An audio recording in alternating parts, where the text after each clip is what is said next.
Bonjour à tous et à tous les amis, aujourd'hui nous sommes pour une toute nouvelle vidéo, ça faisait extrêmement longtemps que je n'avais pas dit celui-là et ça me fait plaisir de le redire.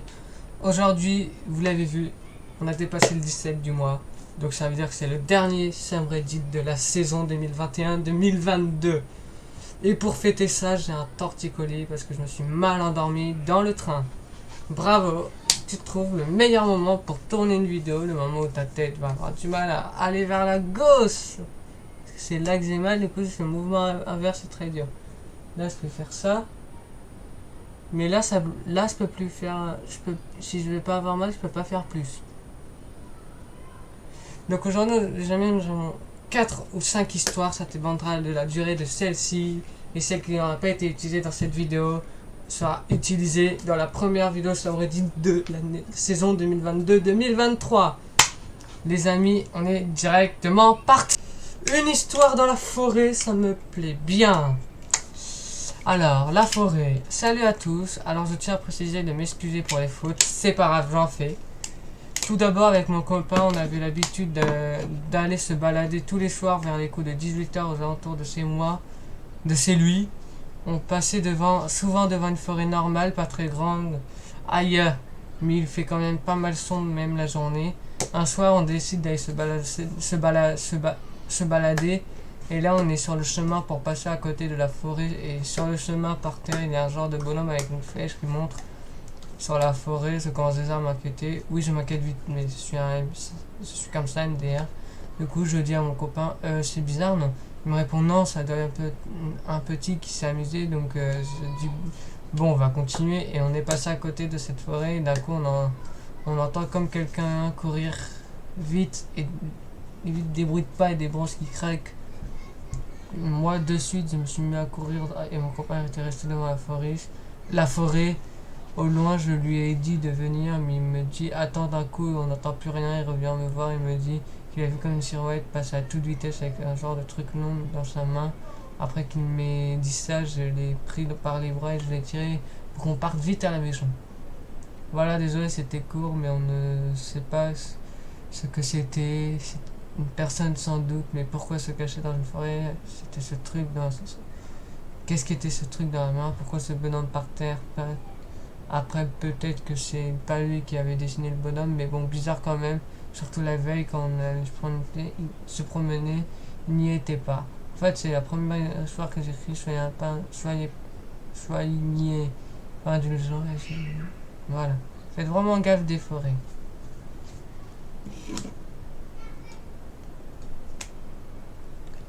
Ok.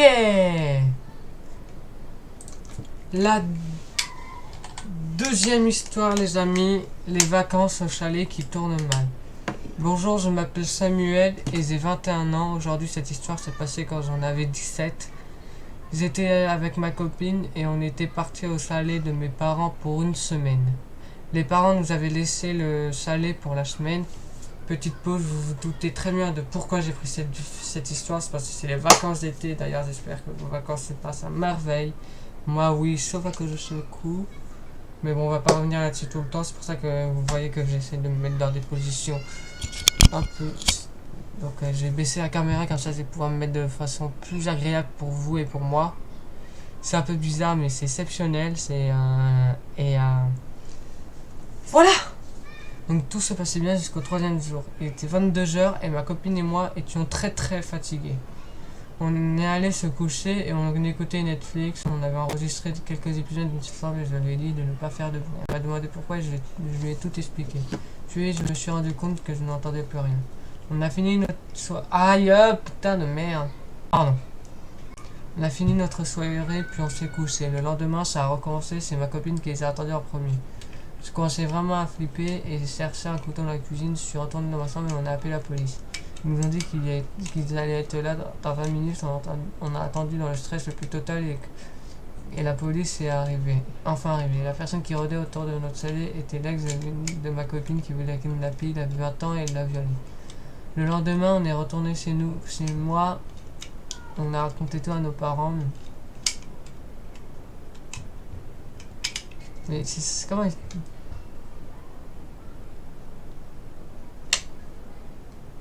Ah, ok. On passe à l'histoire suivante, les amis, ça dure pas assez longtemps. Il y aura d'autres histoires. La troisième histoire s'appelle Un inconnu, c'est moi. Aïe! Bref. 12 ans. Et ils habitent en campagne bien isolée, donc si je crie pour dire que je le suis, pris un coup de couteau dans le ventre, ça marche pas. Je dis ça, je dis rien. Lundi, tout a commencé Aïe! Noni? Lundi, dimanche? Tout a commencé un dimanche. J'étais chez ma mère et ma mère, c'est moi, ma mère était allée faire des courses. Il n'y avait que moi et ma grande sœur. Elle jouait à Genshin Impact. Moi, je regardais Squeezie tranquille. Et je vais me chercher de l'eau puisqu'il fait chaud, ça reste. J'arrive jamais à dormir. Oh, calmos!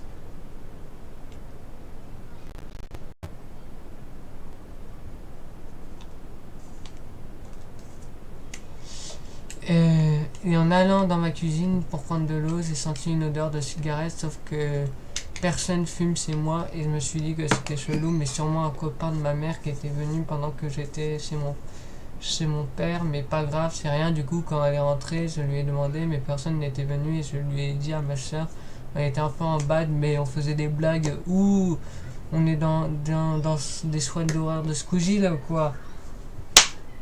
Karma. Mardi, en rentrant du collège, je suis rentré chez moi, normal, et cette fois il y avait la fenêtre de ma chambre ouverte. Je me suis dit mur comme Harry Potter, et j'ai vu des vêtements de garçon, mais pas de ma taille. Ces habits sentaient quoi? La cigarette. Coïncidence, je ne crois pas. Donc la nuit, je me suis scié dessus. Tais-toi. Pardon. J'ai pas dormi. Tac. Attendez. Désolé.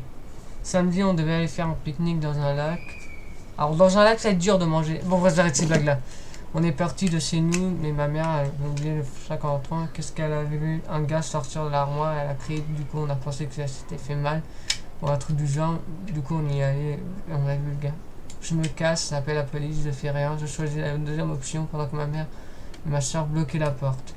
La police est venue et c'est pas rassurant ce qu'elle nous a dit. Ils se sont dit qu'il était chez nous depuis au moins 2 semaines et qu'il avait un ciseau avec lui dans l'armoire. Je comprends pas où est-ce qu'il était caché dans l'armoire. C'est forcément ici quand j'ai trouvé mes habits. J'espère que vous savez. Je suis content de l'avoir partagé. Moral, si vous sentez de la cigarette, c'est vous, fuyez. Donc si quelqu'un de chez nous filme, on fuit. J'arrête de... Ok, c'est bon, j'arrête les blagues. J'ai envie de faire des blagues, j'arrête.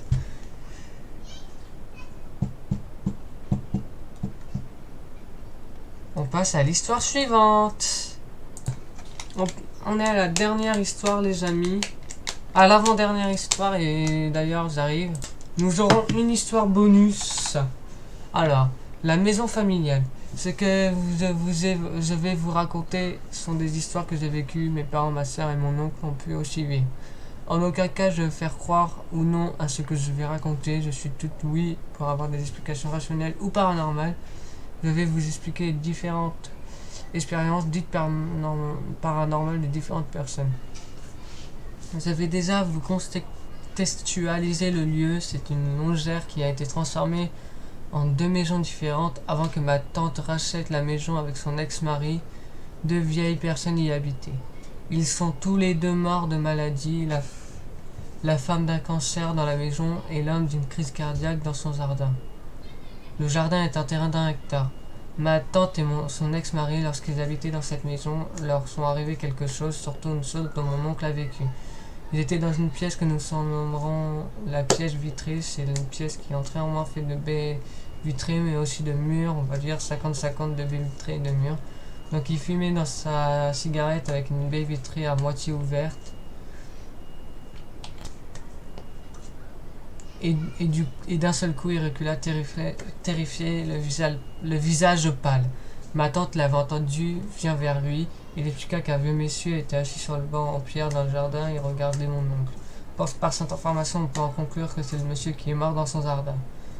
Ma tante fera venir plus tard un médium. Elle dira que la pièce que nous sommes la pièce vitrée est remplie d'angles négatifs. Le reste de la maison semble moins importante en énergie, mais elle en dégage quand même. Lorsque nous avons repris la maison avec mes parents, ma chambre se situait dans cette fameuse pièce vitrée et je faisais beaucoup de pendules. Lors d'un soir où je faisais du pendule, ayant posé une question, qui est-ce? Est-ce qu'il y a un enfant dans ce lieu? Ma pierre a tourné frénétiquement jusqu'au moment où la pierre s'est brisée en deux sans aucune raison, puisqu'elle ne s'est jamais cognée nulle part. J'en prenais soin du pendule, donc une première pour moi. La seconde chose qui me suis arrivée pour mon trace 6 ans après notre emménagement, c'était avec mon ex-copine. Mes parents étaient partis, le week-end s'est déjà mis. Après avoir fumé notre cigarette dans la pièce vitrée, là, je ferme et vérifie toutes les portes de baies vitrées pour savoir si elles étaient bien fermées. Nous remontions donc dans ma chambre pour regarder un film. À la fin du film, je redescendais pour aller fumer une dernière cigarette avant d'aller dormir. En arrivant près de la pièce, je vois qu'une berme vitrée et grande ouverte a été très crippée, difficile à la fermer ou ouvrir d'en forcer. Je sais pas compris ce qu'elle a dit. Putain, j'avais pas vu ça. Je l'avais pas vu ça.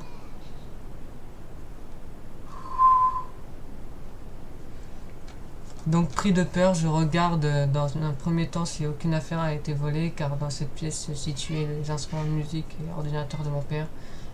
Allant rien vu d'anormal, je demandais à mon ex-copine si elle avait bien fermé la baie vitrée sans être... Ah, on reprend. Sans hésitation, elle me répond que j'avais tout bien fermé. Le dernier phénomène qui m'est arrivé ne se situe pas dans la maison dans la maison de mes parents, mais dans mon appartement étudiant. Durant un certain temps, mon aspirateur s'allumait tout seul, souvent autour de la même heure. Et lorsque je voulais éteindre l'aspirateur, c'est un aspirateur sans fil, je n'y arrivais pas, juste seulement après appuyer 3 ou 4 fois. Alors mes parents ont toujours senti quelque chose comme façon d'être observés, des personnes qui les frôlent ou autres, mais c'est le plus persistant, c'est mon père qui a ressenti toutes ces choses, même des sortes d'ombres qui passent. On sait jamais. Je vais surtout vous raconter ce qui a pu terrifier mes parents. En pleine nuit, ma mère s'est levée par les toilettes, elle passait en même temps après à la salle de bain, et d'un seul coup, ma mère s'arrête dans le couloir. Elle vit un nom assez distinct à côté de son épaule, une petite fille. Mon père, s'étant éveillé entre-temps, voit aussi cette forme infantile, et quelques minutes plus tard, cette forme étrange s'avança et s'évapora. Ensuite, ma soeur nous disait constamment qu'elle voyait un monsieur. Ce monsieur lui disait qu'il venait d'un monde parallèle. Elle pouvait le voir dans les toilettes ou dans le jardin en plein jour. Enfin, pour finir, elle jouait dans sa chambre et d'un bond, ma soeur cria, arrivant en pleurs vers ma mère. Elle dit que quelqu'un lui a crié dessus. Elle nous disait que c'était la voix d'une petite fille. Oh la vache!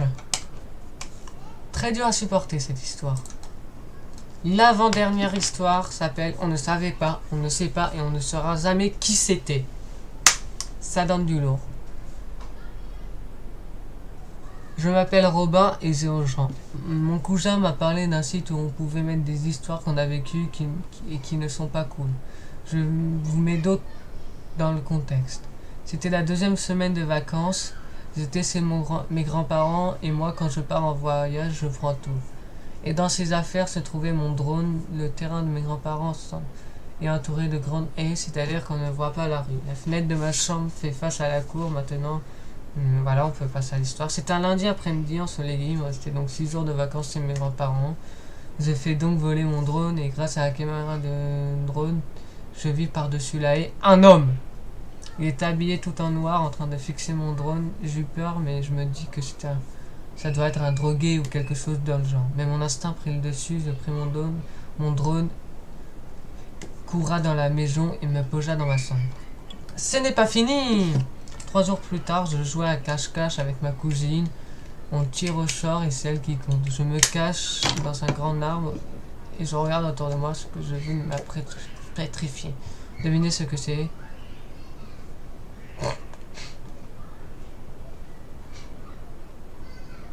Ah, il fait de l'humour. Mais nous, on n'a pas le temps. Désolé, hein. C'est le mec qui, 3 jours plus tôt, était derrière la haie et qui est maintenant au fond du jardin en train de me fixer. Je me suis pétrifié et par sécurité, Ta mère la... Et par sécurité, je fonce vers ma cousine et on rentre dans la maison. Je sentais que ma cousine stressait, donc je lui ai dit si j'ai couru vers toi, c'est parce que je ne voulais pas plus jouer à cache-cache. Elle avait l'air plutôt rassurée après que je lui ai dit ça. Évidemment, j'en ai parlé à mes grands-parents et ils ont dit on ira voir si quelqu'un y a. Mais au final, ils ont cru que elle aurait fait une blague. C'était le dernier jour de mon séjour. C'était le soir. Je regardais Scream seul dans mon salon car mes grands-parents étaient fatigués. À la fin du film, j'éteignais la télé. Il devait être 23h30. Je me brossais les dents et je me plongeais dans la fenêtre. Mais je suis réveillé par des tapements sur ma fenêtre. Au moment où j'entends les tapements, je suis dos à la fenêtre. Je regarde mon réveil, il est 1h du matin. Alors je me retourne sans montrer que je suis réveillé et je rappelle les yeux que je vis Spider-Man à ma fenêtre. Non, je vis tout simplement un mec qui ronde dans le terrain depuis plusieurs jours. Il continue à tapoter sur la fenêtre avec ses doigts. C'est tellement pétrifié que je suis resté dans mon lit sans bouger. Le jour se leva et l'inconnu partit. J'en ai parlé à mes grands-parents et mon grand-père a dit qu'il verrait sur les caméras qu'il y a autour de la maison. Il a regardé, il avait un mec qui vers minuit a monté à ma fenêtre. Nous sommes donc allés au commissariat, mais malgré de nombreuses recherches, ils n'ont rien trouvé. Quelle horreur! Quelle horreur, quelle horreur, quelle horreur, quelle horreur. Les amis, c'est la fin de ce subreddit. Il n'y aura pas d'histoire. Les amis, c'est la fin de ce dernier subreddit de la saison 2021-2022. Avant de dresser la fin de cette vidéo, je vais vous dresser un bilan. Donc cette saison comporte 11 subreddits. Enfin je crois. Non attendez que je calcule. 10 subreddits, je me trompe, je suis bête. Et ces subreddits ont tous duré entre plus de 15 minutes en tout cas. Plus de 12 minutes pardon en tout cas. Et c'est un objectif que je me suis donné, faire des subreddits plus longs que des vidéos habituelles. Ce subreddit, je l'ai atteint et ça me fait énormément plaisir de l'avoir atteint. Maintenant, pour la saison prochaine, j'espère que j'arriverai à mieux raconter mes subreddits horreurs, les histoires horrifiques que je trouve. Et j'espère pouvoir vraiment faire des subreddits où il n'y a qu'une seule grosse histoire. Au lieu de plusieurs, que ça soit vraiment focalisé sur une histoire précise. Je vais voir pour organiser ça et pour trouver de longues histoires qui puissent faire en sorte que ça soit possible. Je vous retrouve l'année prochaine, la saison prochaine pour les subreddits horreurs, soit le 16 septembre 2022 à midi. Et à très vite pour de nouvelles vidéos. Adios les studios.